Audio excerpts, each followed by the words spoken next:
Innal hamdalillah nahmaduhu wa nasta'inuhu wa nastaghfiruh wa na'udzu billahi min sururi anfusina wa min sayyiati a'malina man yahdihillahu fala mudhillalah wa man yudlil fala hadiyalah.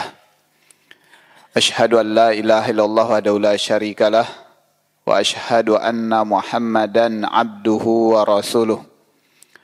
Allahumma salli wa sallim wa barik wa an'im ala nabiyyina wa habibina Muhammad wa ala alihi wa ashabihi wa man tabi'ahum bi ihsanin ila yaumiddin. Kaum muslimin, Bapak, Ibu dan saudara-saudara yang semoga dirahmati oleh Allah Subhanahu wa taala. Kembali kita mengucapkan rasa syukur kita kepada Allah Subhanahu wa taala. Dan juga mari kita imbangi ungkapan rasa syukur tersebut bukan hanya sekedar ucapan di bibir, namun kita wujudkan juga dalam bentuk ibadah kepada Allah Subhanahu wa taala. Karena begitu banyak nikmat yang diberikan oleh Allah Subhanahu wa taala yang kita rasakan, baik itu yang kita minta kepada Allah Subhanahu wa taala ataupun Allah berikan begitu saja karena kita yakin bahwasanya Allah yang maha menciptakan kita, Allah lah yang maha mengetahui kebutuhan kita. Kaum muslimin yang dirahmati oleh Allah Subhanahu wa taala, mungkin bisa jadi di antara kita ada yang membutuhkan sesuatu, namun Allah tidak berikan. Allah berikan sesuatu yang lain karena Allah lebih mengetahui apa yang kita butuhkan. Oleh sebab itu, ini bentuk perwujudan dari tauhid rububiyah yang kita selama ini pelajari. Dan konsekuensi dari tauhid rububiyah tersebut adalah tauhid uluhiyah. Kita wujudkan ibadah-ibadah yang kita kerjakan hanya kita peruntukkan untuk Allah Subhanahu wa taala. Selawat serta salam marilah senantiasa terus kita sampaikan, kita doakan kepada Allah Subhanahu wa taala agar tercurah, dilimpahkan kepada nabi kita Nabi Muhammad sallallahu alaihi wasallam.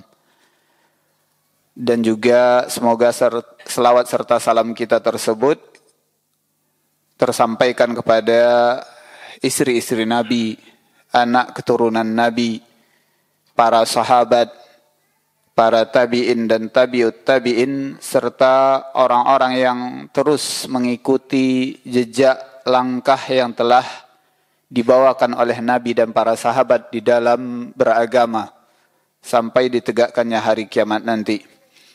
Kaum muslimin yang dirahmati oleh Allah Subhanahu wa taala, di kesempatan petang hari ini kita diberikan kesempatan kembali oleh Allah Subhanahu wa taala untuk duduk bersama di masjid ini. Semoga niat-niat kita dalam melaksanakan ibadah kepada Allah Subhanahu wa taala menjadi niat-niat yang ikhlas. Karena itu adalah sebab terkabulnya ataupun diterimanya ibadah kita. Kemudian kaum muslimin yang dirahmati oleh Allah Subhanahu wa taala, sembari menunggu datangnya waktu salat Isya, mari kita manfaatkan waktu-waktu ini supaya bernilai ibadah ataupun bernilai salat di sisi Allah. Sembari kita menunggu waktu salat, kita isi dengan sesuatu yang bermanfaat, yaitu kita saling belajar di antara kita semua. Baik, kita akan lanjutkan pembahasan dari pembahasan kitab Syarah Nazam Qawaidul Fiqhiyah yang merupakan buah karya dari Syekh Abdurrahman Asy-Sya'di rahimahullahu taala, yang mana pada pertemuan kali ini kita akan membahas ataupun sedikit mengambil faedah dari kaedah ataupun bait yang ke-22 dan 23 dari nazam yang beliau tuliskan, di mana pada pertemuan sebelum-sebelumnya kita telah menyebutkan beberapa kaidah dari kaidah-kaidah fikih, dan kita sebutkan bahwasanya kaidah fikih yang utama ataupun kaidah fikih yang 5 yang besar, salah satunya adalah al-yakinu la yuzalu bisyak, atau diartikan bahwasanya sesuatu yang yakin itu tidak akan hilang dengan adanya keraguan. Itu sebenarnya yang sedang kita bahas. Kaidah itulah yang sedang kita bahas. Kemudian kemarin juga kita telah melihat ataupun mempelajari ataupun mengambil faedah dari pecahan atau turunan dari kaidah tersebut. Bahwasanya sesuatu yang yakin itu tidak akan hilang dengan adanya keraguan. Maka kemarin telah kita ambil 2 kaidah turunan dari kaidah tersebut.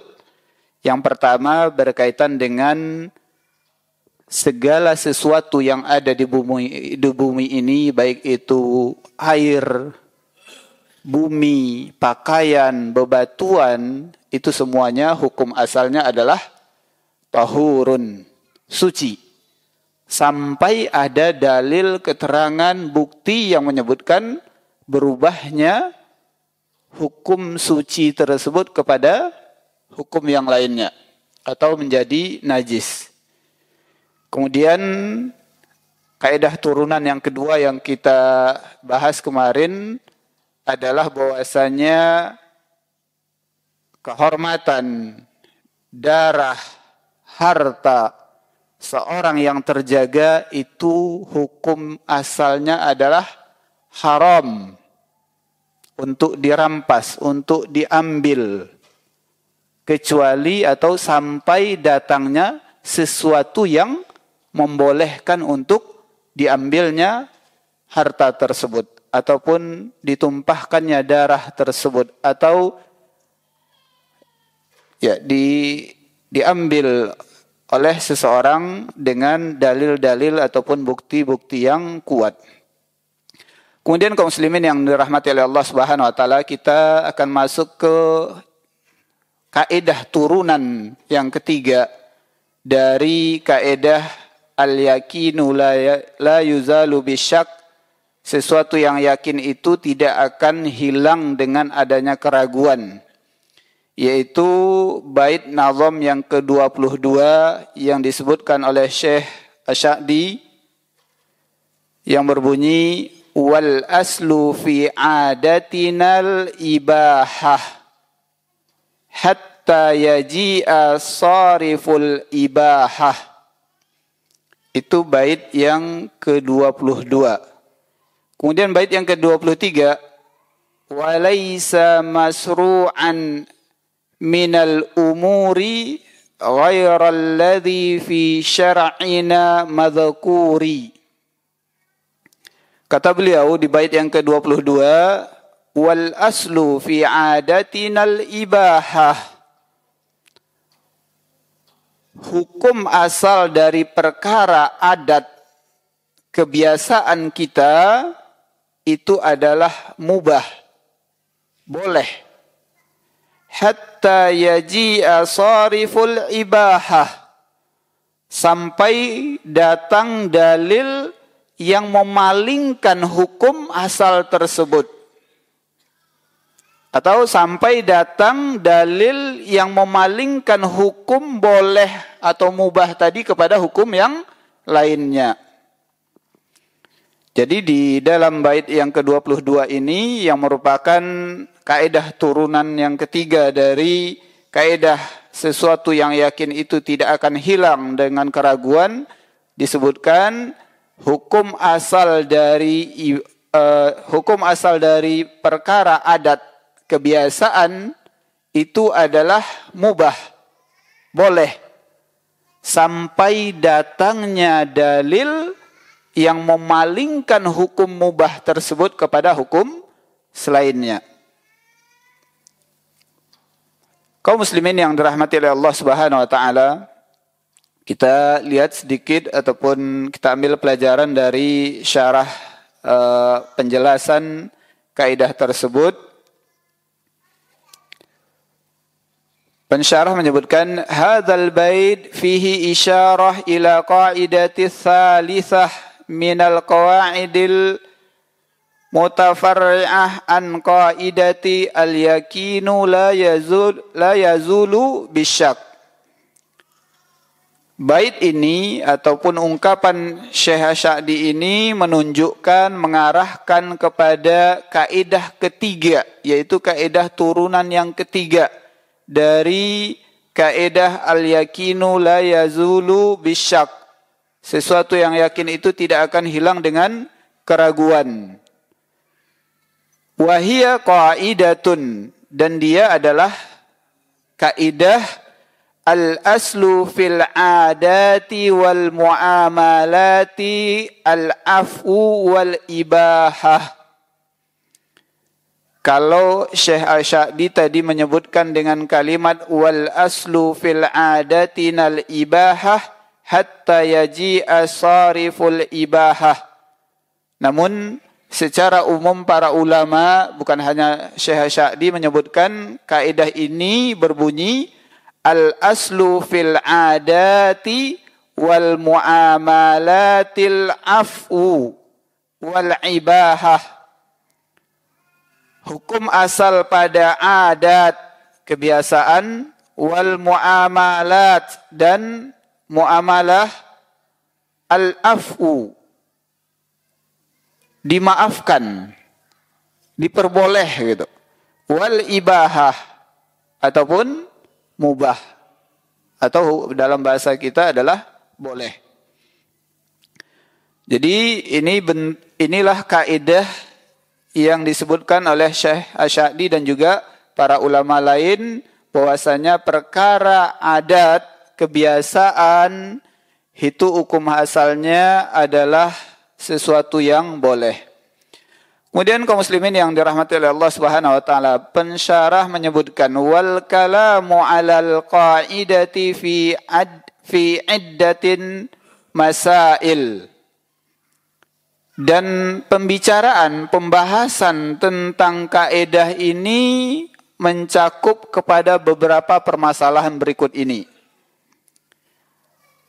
Al-mas'alatul ula, permasalahan pertama yang harus kita ketahui dari pembahasan kaidah ini. Ta'riful adah. Pertama, beliau menyajikan apa itu al-adah. Apa itu kebiasaan? Apa itu adat? Adah berasal dari bahasa Arab yang mungkin diserap oleh bahasa Indonesia ataupun beberapa bahasa daerah di tempat kita, yaitu adat, kebiasaan gitu. Maka fil lughah, secara pengertian bahasa, beliau menyebutkan adah itu ma'khudhatun minal ud au al-muawadah. Pengertiannya dia diambil dari kata al-muawadah. Wa hiya tikraru syai', yang artinya adalah tikraru syai', pengulangan sesuatu atau sesuatu yang berulang. Maka pengertian adah dalam bahasa Arab adah, dalam bahasa Indonesia adat ataupun kebiasaan, secara bahasa diartikan sebagai sesuatu yang berulang, sesuatu yang dikerjakan berulang kali. Kemudian kalau kita lihat secara istilah, beliau menyebutkan bahwasanya wa istilahan ibarah amman yastakirru fil nufusi minal umuril mutakarrirah al ma'kulah inda taba'is salimah. Beliau menyebutkan bahwasanya secara istilah pengertian adah tersebut adalah sebuah ungkapan yang umum yang mencakup pada perkara-perkara yang berulang dilakukan dan perkara tersebut merupakan sesuatu yang wajar untuk dilakukan dan mengikuti kebiasaan yang selamat, kebiasaan yang maksudnya yang biasa dilakukan oleh manusia. Maka itulah yang disebut dengan adah atau adat kebiasaan gitu. Sesuatu yang atau perkara-perkara yang dilakukan secara berulang-ulang yang mengikuti kebiasaan ataupun sesuatu yang biasa dilakukan oleh manusia. Kemudian kaum muslimin yang dirahmati oleh Allah Subhanahu wa taala, beliau menyebutkan juga wa summiyat adah li'anna an-nas ya'taduna fi'luha wa yu'awiduna al-marrah ba'dal marrah. Kenapa disebut dengan adah? Karena manusia berulang-ulang untuk melakukan hal tersebut. Al-marrah ba'dal marrah. Sekali kemudian setelahnya berkali-kali lagi ya. Kemudian kaum muslimin yang dirahmati oleh Allah Subhanahu wa taala, penulis atau pensyarah juga menyebutkan permasalahan yang kedua yang mungkin yang masuk dalam pembahasan kita kali ini. Al-mas'alatu tsaniyah. Al-adatu naw'ani, kata beliau. Adat atau kebiasaan yang sedang kita bahas itu ada dua macam. Yang pertama adalah mu'amalatu ma'an nafsi. Adat kebiasaan itu yang pertama adalah mu'amalatu ma'an nafsi. Mu'amalah apa ya? Sesuatu yang kita lakukan ma'an nafsi, dengan diri kita sendiri. Maksudnya kebiasaan-kebiasaan yang kita lakukan dengan diri kita sendiri tanpa adanya hubungan dengan orang lain, kaitan dengan orang lain. Kemudian kaum muslimin yang dirahmati oleh Allah Subhanahu wa taala, bentuk muamalah ataupun adat kebiasaan yang pertama ini beliau memberikan contoh kan naumihi, seperti tidurnya seseorang, kemudian wa hadithihi, kejadian-kejadian pada diri seseorang, wa ta'amihi, berkaitan dengan makanan seseorang, wa nahwaha, ataupun perkara-perkara yang lainnya. Seperti juga wal libas, pakaian. Maka ini adalah bentuk muamalah seseorang pada dirinya sendiri. Kemudian kaum muslimin yang dirahmati oleh Allah Subhanahu wa taala, kita masukkan pembahasan ini kepada kaidah tadi, bahwasanya hukum asal muamalah, hukum asal adah, kebiasaan itu adalah mubah, boleh. Maka kata beliau, misalu dzalik i'tida'u an yalbasu thawban muayyanan aw ya'kulu bi tariqati muayyanah kal akli ala tawilah aw bi mil'aqah wa nahwa dzalik. Kata beliau, contoh dari penempatan kaidah ini bahwasanya kebiasaan seseorang yang menggunakan pakaian tertentu. Misalkan ada seseorang sukanya pakai baju batik, atau dia suka pakai kemeja, atau dia suka pakai kaos, dan sebagainya. Maka ini hukum asalnya adalah perkara yang dibolehkan. sampai nanti ada dalil-dalil yang melarang perkara memakai pakaian tersebut dengan dalil-dalil yang ada. Ataupun kata beliau perkara seseorang dalam urusan makan, bitariqati muayyanah, cara makan tertentu. Baik itu bitawilah kata beliau, at-tawilah, dan menggunakan meja makan yang panjang. Ataupun bil milaqah, dengan menggunakan sendok. Dengan menggunakan mungkin sumpit dan sebagainya. Maka itu semuanya adalah perkara-perkara yang mubah. Kemudian kaum muslimin yang dirahmati oleh Allah Subhanahu wa taala, itu adalah al-adah al-ula. Pembagian dari adat yang pertama. Yang kedua kata beliau, muamalatu ma'al khalqi.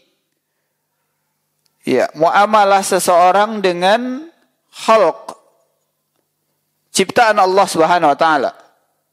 Muamalah seseorang dengan orang lain, muamalah seseorang dengan makhluk lain, muamalah seseorang dengan hewan misalkan.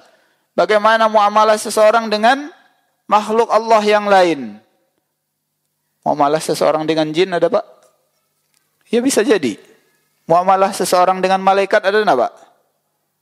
Karena penulis menyebutkan bukan ma'al insan, tapi ma'al khalqi, dengan ciptaan Allah Subhanahu wa taala. Ada enggak muamalah kita dengan malaikat, Pak? Ada ya, Pak ya. Salah satunya apa? Jangan sampai kita mengganggu malaikat ketika kita sholat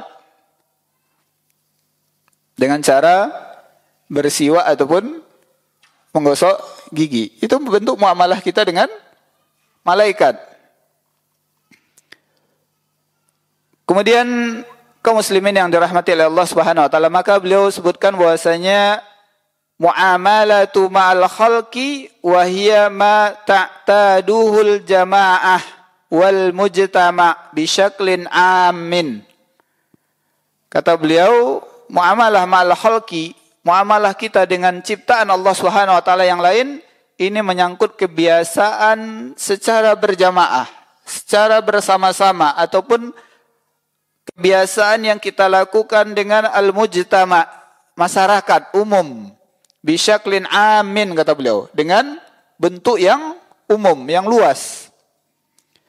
Kemudian kata beliau juga di akhirnya, hasanan kana au qabihan, baik itu muamalah kita dengan makhluk tadi bentuknya adalah perkara-perkara yang baik ataupun perkara-perkara yang buruk.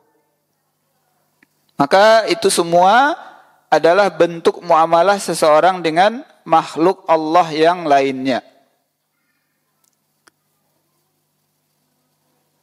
Kemudian kaum muslimin yang dirahmati oleh Allah Subhanahu wa taala, yang berikutnya beliau sebutkan bahwasanya ma'nal qa'idah annal asla fil adati al-hillu hatta yaji'a sarifan minal hilli ilal hurumah. Kata beliau, makna dari kaidah ini bahwasanya hukum asal dari segala bentuk muamalah itu adalah al-hil, halal. Hatta yaji'a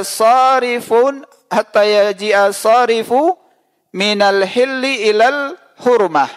Sampai datang sesuatu yang akan memalingkan hukum halal tadi dari perkara yang halal kepada perkara-perkara yang haram. Kemudian kaum muslimin yang dirahmati oleh Allah Subhanahu wa taala, jadi selagi perkara-perkara adat, kebiasaan itu tidak ada dalil yang akan memalingkannya kepada sesuatu yang haram, maka boleh untuk kita lakukan, halal untuk dilakukan apapun bentuk adat, kebiasaan dan muamalah kita dengan makhluk lain. Sampai nanti datang dalil yang mengharamkan ataupun melarang kita untuk melakukan muamalah ataupun kebiasaan tersebut. Kemudian kaum muslimin yang dirahmati oleh Allah Subhanahu wa taala, penulis juga mewanti-wanti kita agar jangan sampai ada seseorang yang begitu mudahnya merubah hukum-hukum Allah tersebut. Artinya apa? Selagi tidak ada dalil yang menjelaskan bahwasanya hukum adat, kebiasaan, muamalah tadi dipalingkan menjadi sesuatu yang haram, maka tidak boleh kita mengharamkan, melarang seseorang untuk melakukan adat, kebiasaan ataupun muamalah tersebut.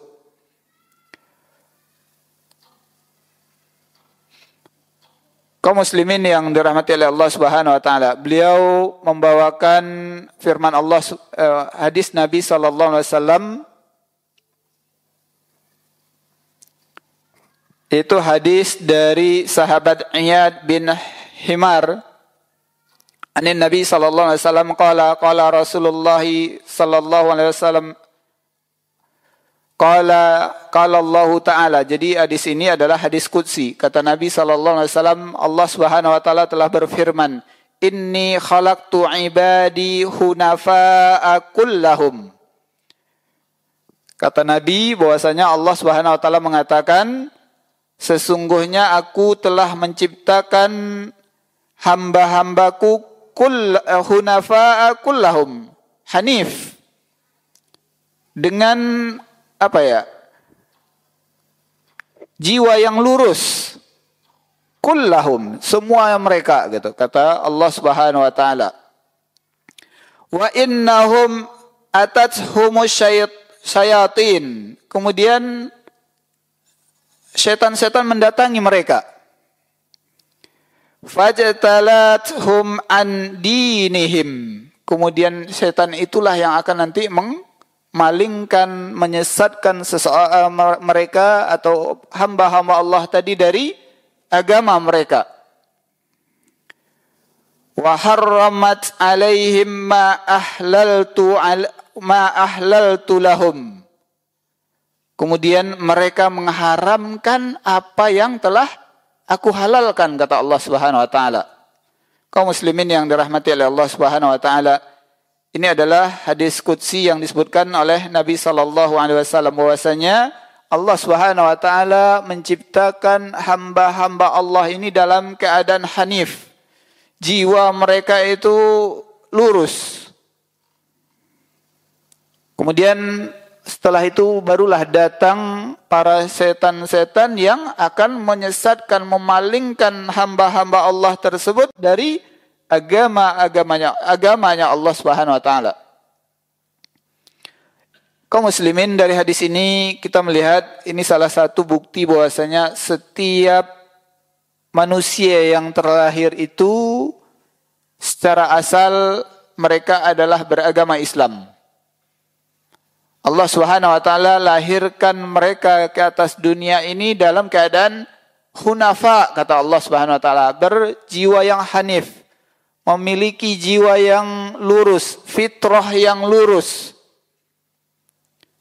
Namun nanti barulah datang setan-setan yang akan menyesatkan mereka dari andinihim, kata Allah Subhanahu wa taala, dari agama mereka. Artinya apa? Hukum asal atau secara asal fitrah seorang manusia yang terlahir di atas dunia ini beragama Islam.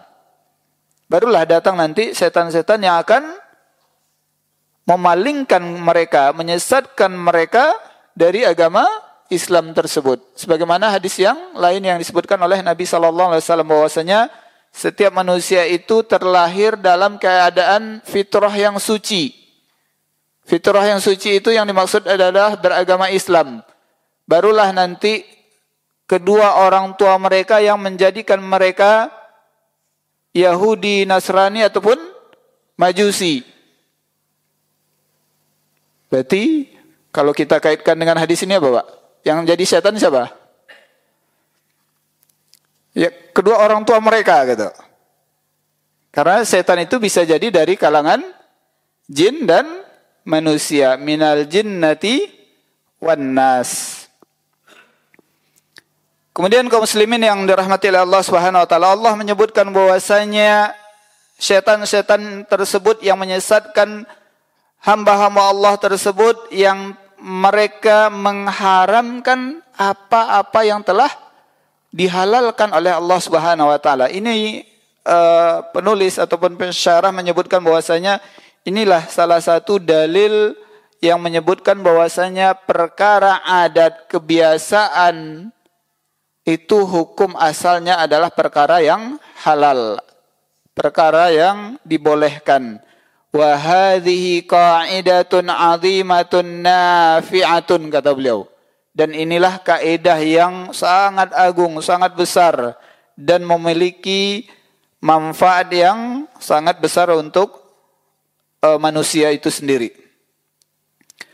Kemudian kaum muslimin yang dirahmati oleh Allah Subhanahu wa taala, wasarifu 'anil ibahah, dan sesuatu yang akan memalingkan dari hukum asal yang mubah ataupun halal tadi adalah dalil-dalil syar'i, baik itu yang berasal dari min Quran atau sunnah atau ijma'an atau ijma'an mu'tabiran atau kiyasan sahihan. Kata beliau, dalil yang kita jadikan patokan adanya sesuatu yang memalingkan hukum asal yang halal tadi kepada hukum yang lain adalah dari Al-Quran ataupun sunnah ataupun ijma ataupun kias yang sahih, kias yang benar. Maka kalau seandainya tidak ada sesuatu yang memalingkan hukum tersebut, maka kita tetapkan dia pada hukum asalnya tersebut. Kemudian beliau menyebutkan beberapa contoh yang perkara-perkara yang merupakan bentuk adah dalam kehidupan manusia, kemudian dipalingkan oleh dalil-dalil yang ada.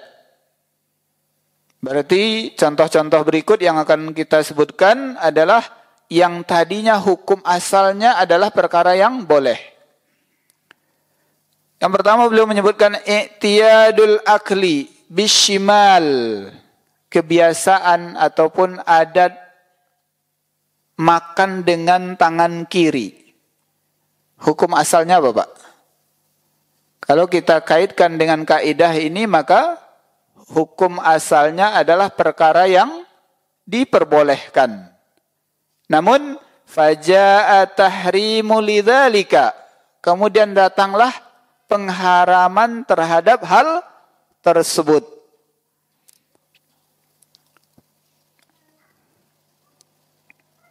Fatabaqal ibahatu lil akli bil yamin, maka tetaplah tinggallah hukum untuk makan itu dengan menggunakan tangan kanan. Kalau asalnya boleh, namun ketika telah datangnya pengharaman, pelarangan akan makan dengan tangan kiri, maka berlakulah hukumnya adalah sesuatu yang haram. Karena adanya dalil yang mengharamkan untuk makan dengan tangan kiri. Dalilnya ya beberapa hadis Nabi SAW. Yang pertama, ketika Nabi SAW berkata kepada seorang anak kecil, ya gulam, sammillah, kul biyaminik. Wahai gulam, wahai anak kecil, makanlah dengan mengucapkan bismillah, kemudian makan dengan tangan kananmu. Ini bentuk perintah Nabi SAW kepada anak tersebut. Kemudian hadis-hadis yang lain, sebagaimana hadis yang diriwayatkan oleh Imam At-Tirmidzi, idza akala ahadukum falyakul biyaminih fa inna syaitana yakulu wa yashrabu bishimalihi. Apabila seorang di antara kalian makan, hendaklah dia makan dengan tangan kanannya. Fa inna syaitana yakulu wa yashrabu bishimalihi. Karena sesungguhnya setan itu makan dan minum dengan tangan kirinya. Ini juga bentuk pelarangannya. Karena tasyabbuh dengan setan, mengikuti menyerupai setan dalam perkara makan adalah perkara yang haram. Maka dalil itulah yang memalingkan hukum asalnya tadi menjadi hukum yang haram, yang terlarang gitu. Baik Bapak Ibu yang kami muliakan, kita lanjutkan beberapa contoh yang beliau sebutkan. Yang kedua beliau menyebutkan i'tiyadu lubsus thawbi bitariqati muayyanah, yaitu kebiasaan menggunakan pakaian dengan cara-cara tertentu. Maka semua bentuk cara berpakaian itu secara hukum asalnya adalah perkara yang dihalalkan. Terkecuali nanti kalau seandainya telah datang dalil, baik itu dari Al-Quran, Sunnah, Ijma, dan Qiyas yang melarang bentuk metode cara berpakaian tersebut. Contoh misalkan menggunakan pakaian yang berwarna, ya terserah mau warna apa saja, terkecuali kalau ada pelarangan warna-warna tertentu atau model pakaian tertentu. Hukum asalnya adalah diperbolehkan sampai adanya dalil yang melarang hal tersebut. Kaum muslimin yang dirahmati oleh Allah Subhanahu wa taala, dengan mempelajari kaidah-kaidah fikih seperti ini, kita akan lebih tidak bermudah-mudah dalam mengharamkan sesuatu perkara yang tanpa ada dasar dari syariat agama kita. Sebagaimana yang mungkin pernah dibahas oleh para ustadz kita, salah satunya oleh Ustadz Arifin Badri, bahwasanya hukum asal dari berpakaian itu adalah perkara yang halal. Maka diperbolehkan kita untuk menggunakan berbagai macam pakaian kecuali kalau ada yang melarang ataupun ada dalil yang melarang gitu. Kalau kita lihat di beberapa daerah ataupun negeri, bisa jadi pakaian yang mereka gunakan itu adalah pakaian kebiasaan di negeri tersebut. Maka nanti salah satu kunci yang juga harus kita pahami bahwasanya untuk urusan kebiasaan adat ini akan tergantung kepada daerah tersebut. Namun selagi tidak melanggar dalil-dalil syar'i. Bisa jadi di suatu tempat kalau kita lihat pakaian mereka seperti pakaian perempuan sementara digunakan oleh laki-laki. Atau kebiasaan pakaian tersebut misalkan kalau di negeri tertentu, wah ini untuk pakaian tidur, ternyata dipakai untuk keluar rumah oleh orang lain gitu. Ya, kita hal ini diperbolehkan semuanya kecuali ada bentuk-bentuk menggunakan pakaian tersebut yang terlarang. Maka di sini beliau memberikan satu contoh, yaitu tentang bagaimana seseorang, misalkan kata beliau, qail, law qala qail, adatuna an nalbasa thawba asfala minal ka'ab. Kalau kebiasaan kami di sini, kami menggunakan pakaian itu sampai menjulur, menutupi atau sampai ke bawah mata kaki. Maka dengan adanya dalil dari hadis Nabi SAW yang melarang seseorang, ini terutama yang dimaksud di sini adalah laki-laki, yang melarang bahwasanya seorang laki-laki itu tidak boleh menggunakan pakaian sampai menutupi mata kakinya. Dengan adanya dalil tersebut, maka berubahlah, berpalinglah hukum halal atau hukum bolehnya tadi menjadi perkara yang haram.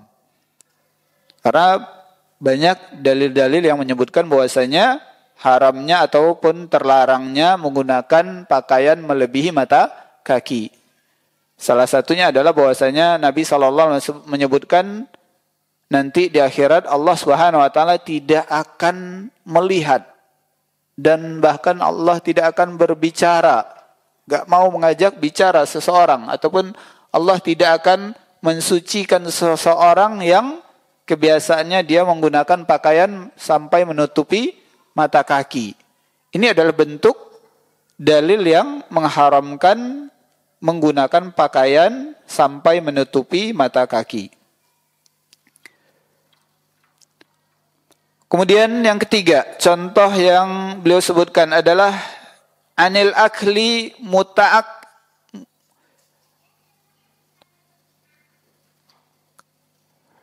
Itu tentang cara dengan senderan, bersender gitu.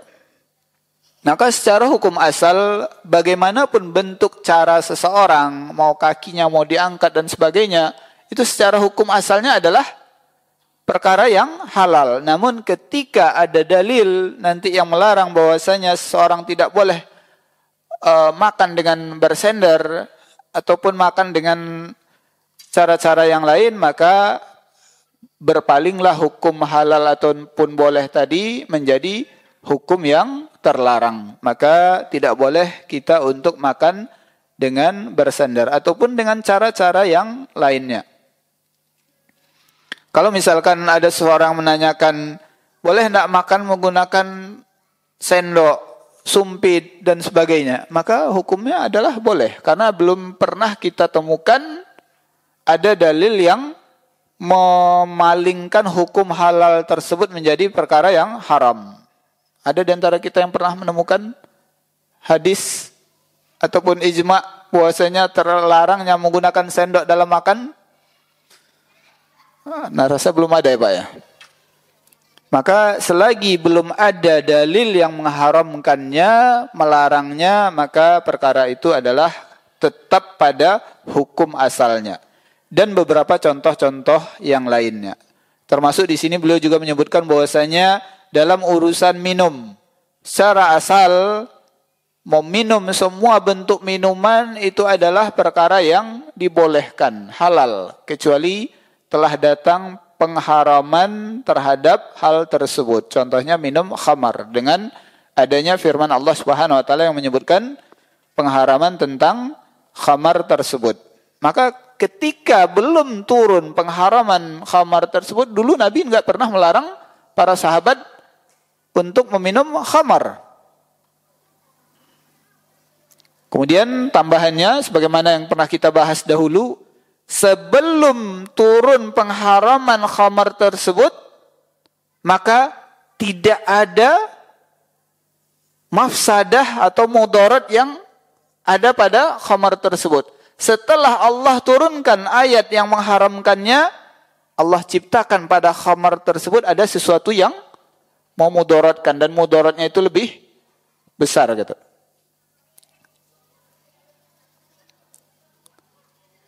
Kemudian kaum muslimin yang dirahmati oleh Allah Subhanahu wa taala. Selanjutnya beliau di sini menyebutkan dalil dari adanya kaidah tersebut. Kaidah ini dibangun atas beberapa dalil. Yang pertama, dalil dari Al-Qur'anul Karim.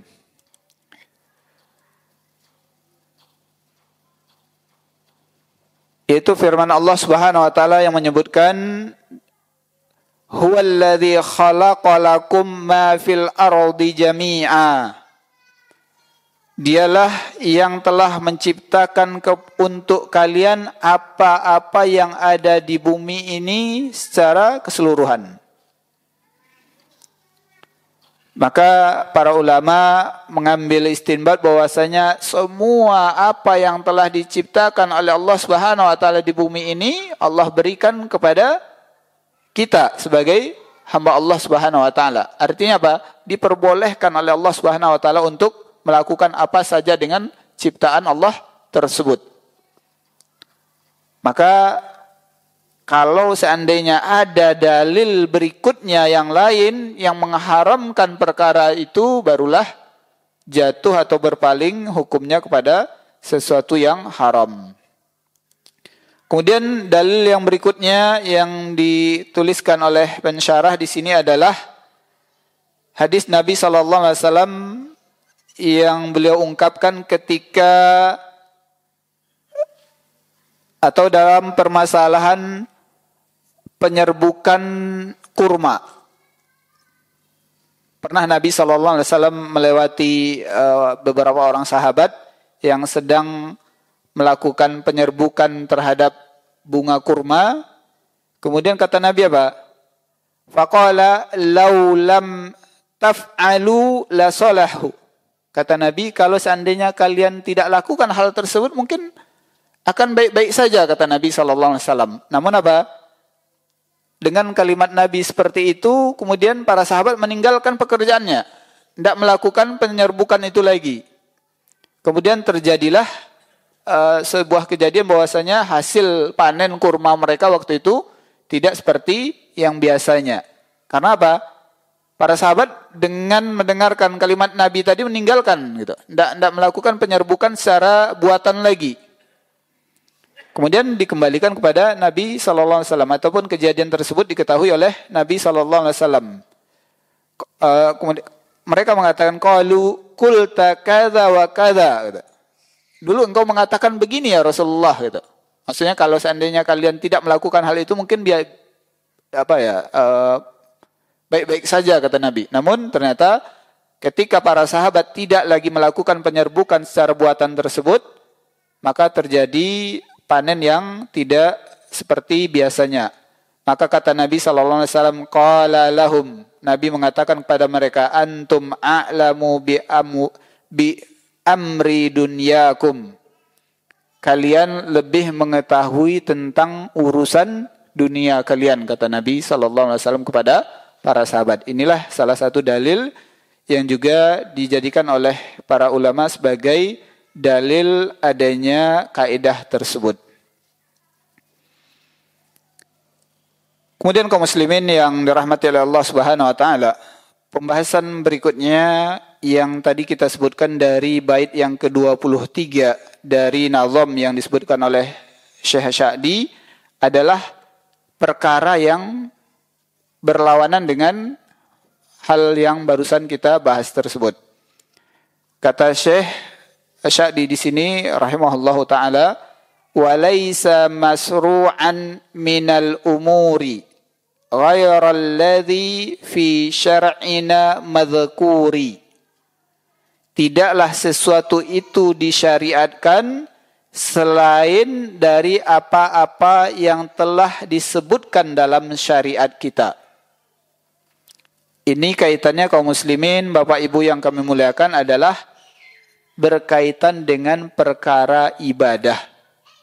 Kalau tadi kaitannya dengan perkara adah, kebiasaan, maka di sini bait nazam ini kaitannya adalah dengan perkara ibadah.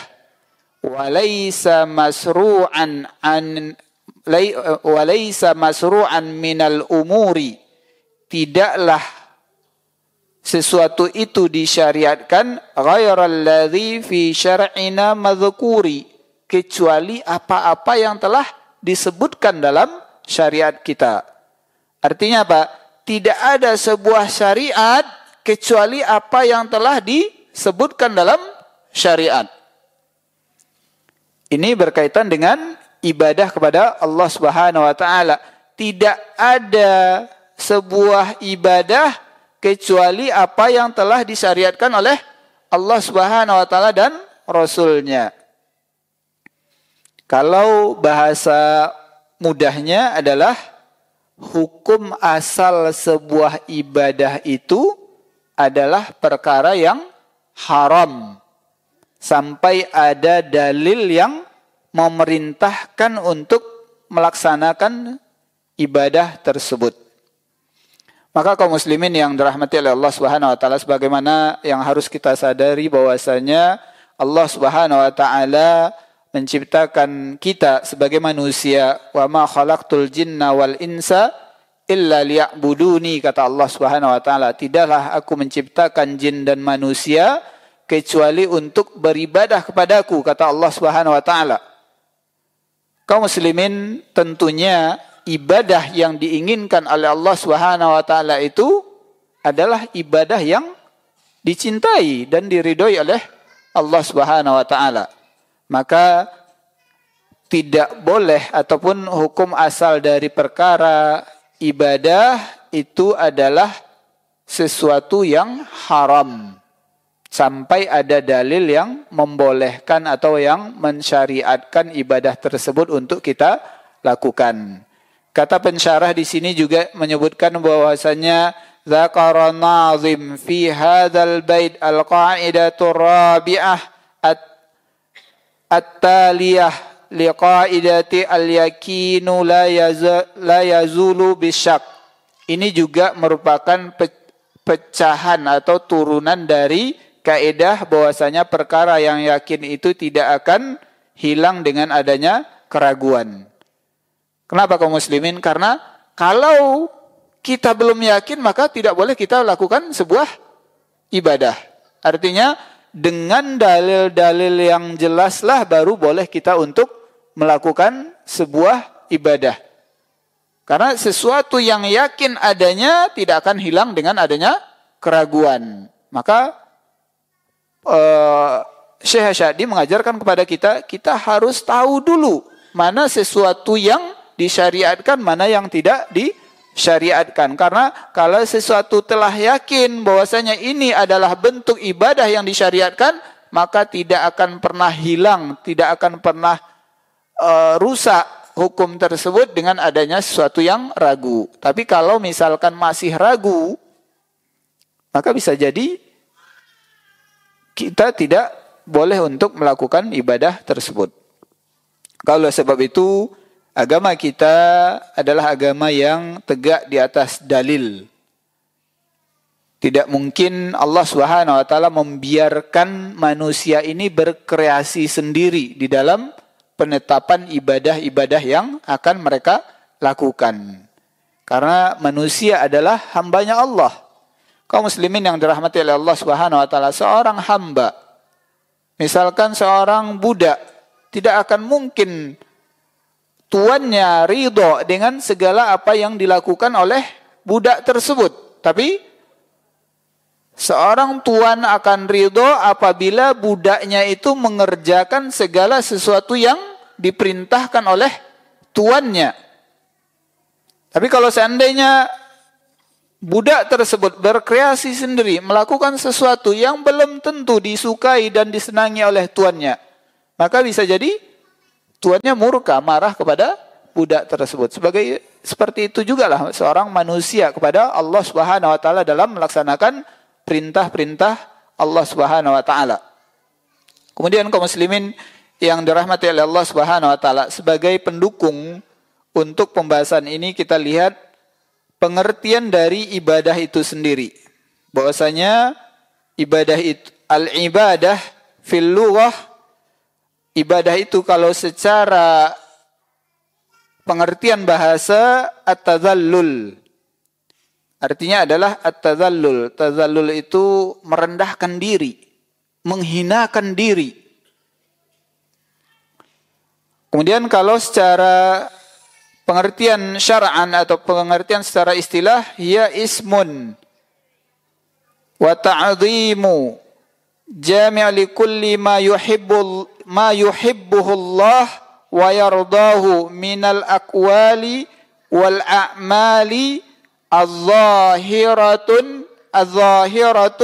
wal batinatu, yaitu sebuah ungkapan. Jadi ibadah itu adalah sebuah ungkapan yang menyeluruh untuk setiap perkara yang dicintai dan diridhoi oleh Allah Subhanahu wa taala, baik itu perkara itu merupakan bentuknya adalah ucapan ataupun perbuatan, baik yang secara zahir ataupun secara batin. Maka semua hal tersebut adalah ibadah. Maka kita lihat kembali lagi kepada kaidah ini, al-aslu fil adatu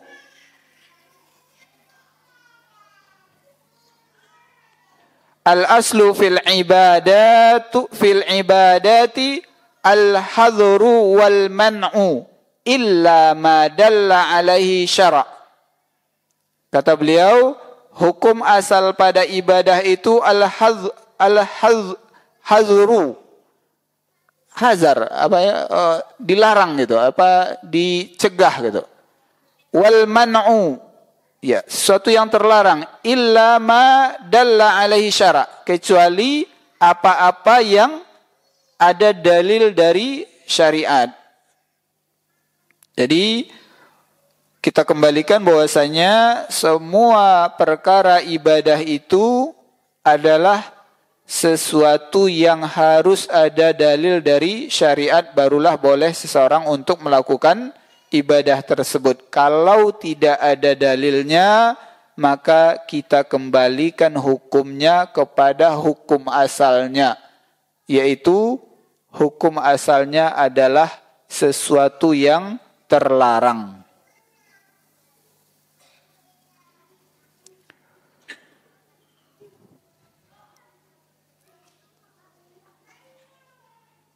Ya, kemudian kaum muslimin yang dirahmati oleh Allah Subhanahu wa taala, dalil yang dijadikan oleh para ulama untuk kaidah ini adalah hadis yang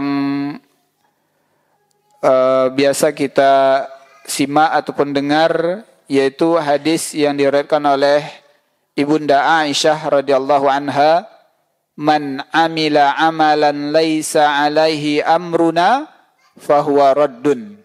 Ini adalah dalil tegaknya adanya kaidah ini, bahwasanya hukum asal ibadah itu adalah sesuatu yang terlarang kecuali sampai ada dalil yang memerintahkan.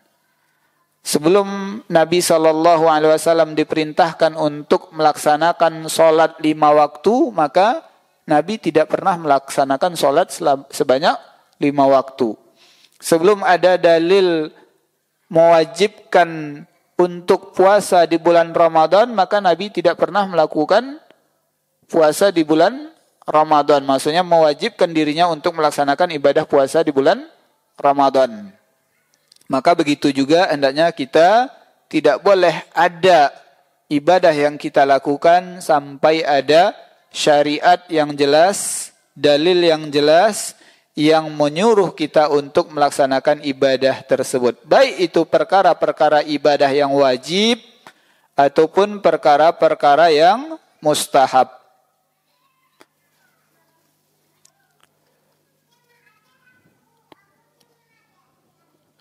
Kemudian ada 3 poin yang perlu kita pahami dalam permasalahan ini. Pertama adalah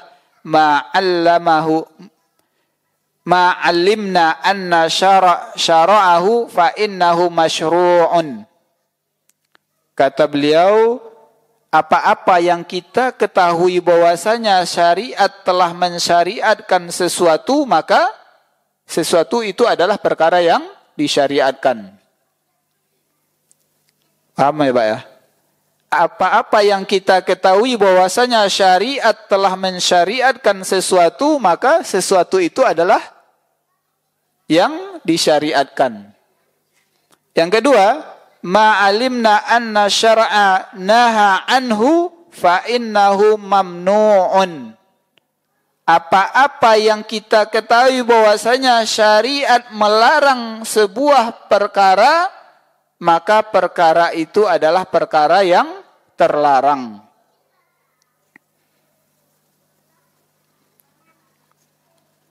Kemudian yang ketiga, malam na'lam anhu syai'an fayabqa 'alal asli wa huwal man'u wal hadru. Apa-apa yang belum kita ketahui tentangnya sesuatu apapun. Artinya apa? Perkara-perkara yang belum kita ketahui dalilnya dalam syariat kita untuk menjadi sebuah syariat ibadah, maka kata beliau faya baqa 'alal asli wa huwal man'u wal hadru. Maka kita kembalikan, kita tetapkan kepada hukum asalnya bahwasanya perkara itu adalah perkara yang terlarang. Jadi kalau memang sudah yakin kita bahwasanya ini adalah perkara yang disyariatkan, yakinlah bahwasanya itu adalah sebuah syariat.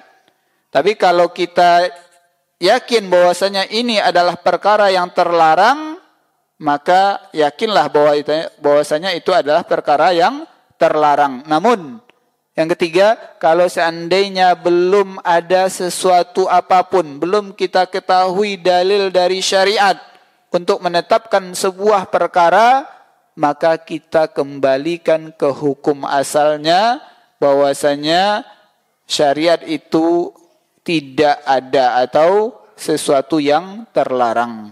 Demikian mungkin yang bisa kita sampaikan pada pertemuan kali ini. Mudah-mudahan bermanfaat bagi kita semua, terutama kepada kami yang menyampaikan, dan semoga Allah Subhanahu wa taala terus memberikan hidayah taufik kepada kita semua dan memberikan ilmu yang bermanfaat kepada kita semua.